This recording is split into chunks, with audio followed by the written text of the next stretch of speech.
Hello, konnichiwa everyone! So here's the part 2 of our birthday and Children's Day celebration ng aking mga anak. At after ngang mamili ng mga toys ng aking mga junakis, eto na nga kami dahil super gutom na nga kami, hindi na kami nakatiis, lumabas na kami ng mall at naghanap na kami ng makakainan dito sa labas. Eto nga palang restaurant na kinainan namin is a Japanese restaurant. The name of the restaurant is Tonden and maire-recommend ko talaga to kung naghahanap kayo ng mga Japanese cuisine. So eto na nga, dumating na nga ang aming mga orders. Mukha nga namang masasarap talaga, 'di ba? So for the information of everybody, ganito talaga ang portioning ng mga Japanese food, especially yung mga traditional food here and traditional restaurants here in Japan. Hindi katulad sa ating mga Pilipino na isa, dalawang ulam, ganon. Dito kasi sa kanila, ang dami nilang mga dish, mga side dish, kaya naman kompletos recados ang kanilang mga pagkain. And as you can see, eto, sarap na din itong aking bunso sa pagkain. Ayan, medyo nagdudumi na siya dito, pero okay lang yan. Diyan kasi siya natututo. At gutom na din ako dyan, kaya hinahayaan ko na lamang. Char!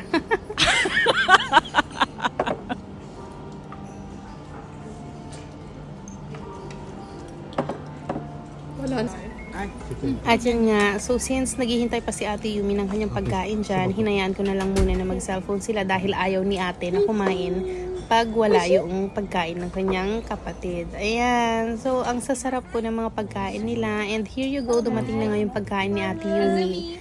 Ito ang pinakamahal na in-order namin this time. So since it's their birthday and since Children's Day na din, ayan, so pinagbigyan na nga namin sila. O ayan, mas mahal pa nga ang kanilang order kaysa sa aming mga malalaking tao, 'di ba? Pero syempre, carry lang yan. At least masaya sila on their birthday. At masaya na din kami, of course. At dahil nga pati sila sobrang gutom na ito, yan, lamon to the max ang ginagawa namin ngayon. At finally, tapos na nga kaming kumain. And after this, kailangan naming bumili muna ng cake para sa kanilang birthday celebration. So, nandito na nga kami. We're going to buy cake for their Children's Day celebration at sa kanilang birthday na din. And after this, uuwi na kami. And after a very long day, eto na nga, nandito na nga kami sa bahay. Hindi pa nga sila nakakapagpalit. Gusto na nilang buksan yung kanilang mga toys. So, ito yung kay Ate Yumi. Meron siyang cage ng kanyang dog. At may dog din yan. Ayan. Pero, dahil nga nagustuhan ni Bunso, ayan, inaanto na ni Bunso. Medyo nag-aaway na sila dyan. Ito namang si Bunso, binilan namin ng 2 cars. Pero nung nakita niyo yung aso ng kanyang ate, gusto na niya. So, ayan na nga, binalik na nga niya sa kanyang ate. And yung isang ate niya, ang kanyang gift naman is yung makeup set. Grabe, sobrang sarap nilang pagmasdan, lalong-lalo na sa akin as a mom. So, ayan na nga, move forward tayo. Ito na nga din yung aking pamangkin. Sobrang cute niya, diba? And since Children's Day ngayon, ito yung first Children's Day celebration niya. So, ito na siya. Nandito na nga kami at magsa-celebrate na kami. Kakantahan na namin itong sila ate. You hold and then we'll... Ooh. Look, Nichi. Candle. Candle. Mabisi. Dali mo performance mo, brother. Yung rose pa, yung rose. Yung rose. Hindi kasi mas maliliit. Azumi, come on, here na ako. Ready? Ready? Okay, ready? Let's sing. Okay. Happy birthday to you.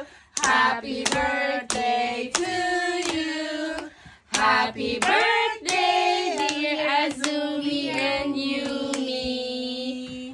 Happy birthday to you. Wait, okay. Now, ready? Blow. Ready? Set. Go!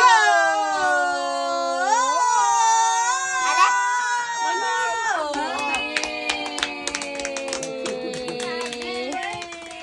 Happy birthday. Anong nangyayari, anak? Oh, anak. Happy birthday. Happy birthday to you. Yay! You're 8!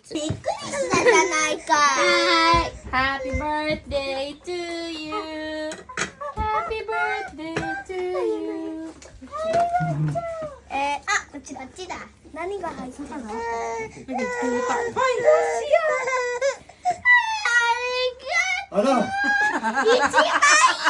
알아. 오늘 저녁 통보로. 엄마는 알았어, 그냥. 한개 거야. 타임. Akala mo cup laruan ah. Thank you. Tita, what will you say? Thank you. Happy birthday. That's from me too. Arigato.